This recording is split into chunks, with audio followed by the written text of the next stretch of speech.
Welcome to Pebble Growth Training Academy. My name is Nolubaba Longwanya and I will be doing the petrol attendant course with you today. Let's start with Chapter 1, Fuel Dispensing Operations. Welcome to Chapter 1 of the petrol attendant course. In this chapter, we will focus on fuel dispensing operations. You will learn how to direct vehicles, identify fuel types, dispense fuel safely, and understand the wet stock supply chain. Let's look at the specific outcomes. By the end of this module, you'll be able to direct a vehicle safely to the fuel pumps, dispense fuel in compliance with HSEQ and legislation, explain the wet stock supply chain. These are the three main outcomes of this chapter. Everything we will cover will support your ability to perform these tasks safely and correctly. Let's start with Section 1, Vehicle Positioning on the Forecourt. Let's look at the importance of correct vehicle positioning. Vehicle positioning is a critical safety control.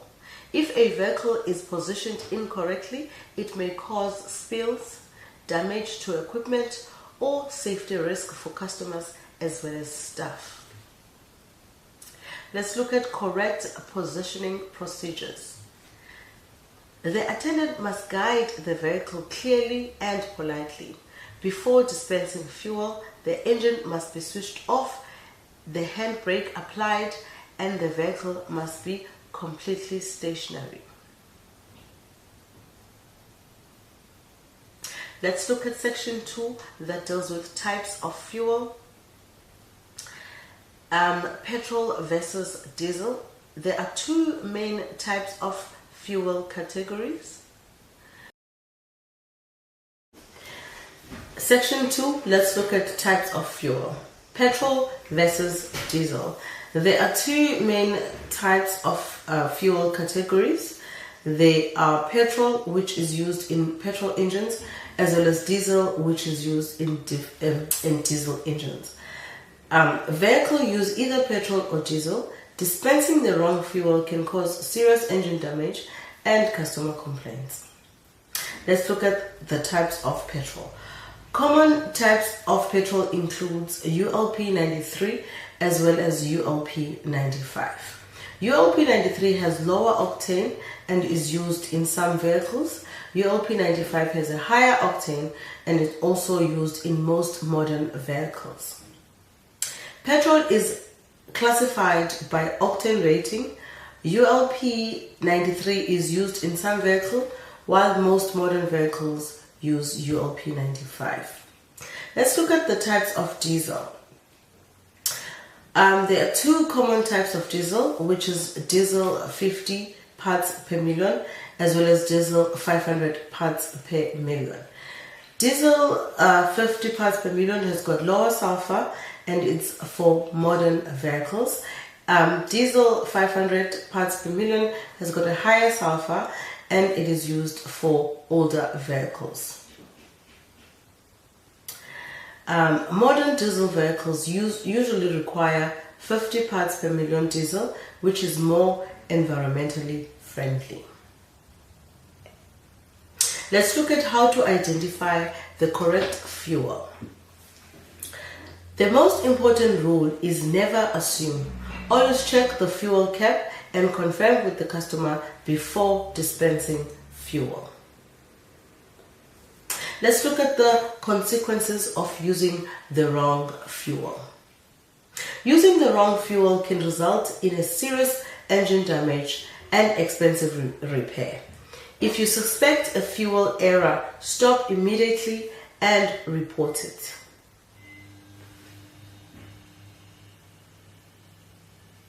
Let's look at inland versus coastal fuel use. Inland areas often use ULP 93, coastal areas often use ULP 95. Always follow the manufacturer's specification. Fuel use may differ between inland and coastal areas. However, the manufacturer's recommendation always comes first.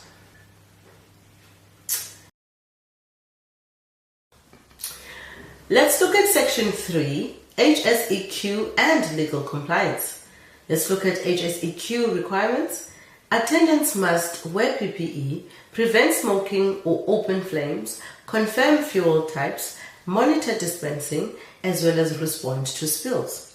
Fuel is highly flammable, so safety procedures must always be followed. This includes wearing PPE and preventing any ignition sources. Steps form the foundation for accurate and secure forecourt operations. Let's look at the key legislation.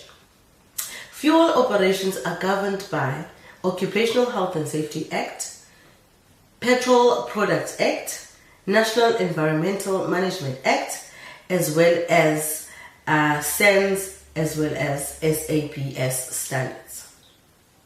Fuel dispensing is regulated by several laws and standards. These laws protect employees, customers, and the environment. Let's look at Section 4, Wet Stock Supply Chain. What is wet stock? Wet stock refers to petrol, diesel, or any other liquid petroleum product. Wet stock is a term used for liquid fuels such as petrol and diesel. Understanding how wet stock moves through the supply chain is important for stock control.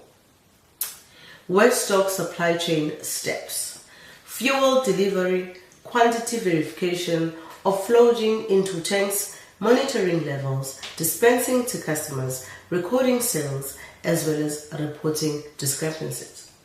The wet stock supply chain starts with fuel delivery and ends with recording sales. Each step is important for safety, stock accuracy, as well as compliance. In summary, you have learned how to direct vehicles safely, how to identify fuel types, HSEQ and legal requirements, the wet stock supply chain. This chapter covered the fundamentals of fuel dispensing.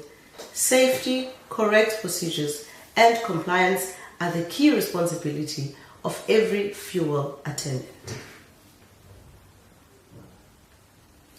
In the next chapter, we will cover the practical steps of dispensing fuel and customer interactions.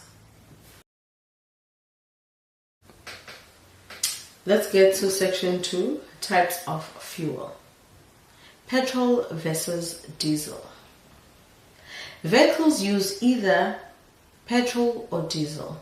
Dispensing the wrong fuel can cause serious engine damage and customer complaints. Types of petrol. Petrol is classified according to octane rating. ULP 93 is used in some vehicles, while most modern vehicles use ULP 95.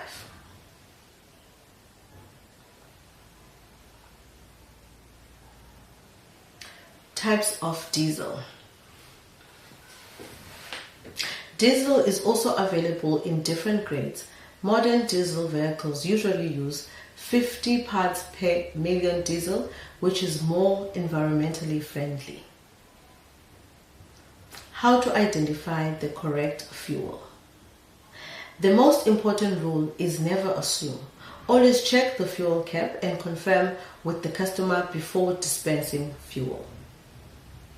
Consequences of using the wrong fuel. Using the wrong fuel can result in serious engine damage and expensive repairs. If you suspect a fuel error, stop immediately and report it. Inland versus coastal fuel use. Fuel use may differ between inland and coastal areas. However, the manufacturer's recommendation always comes first. That's section 2 completed.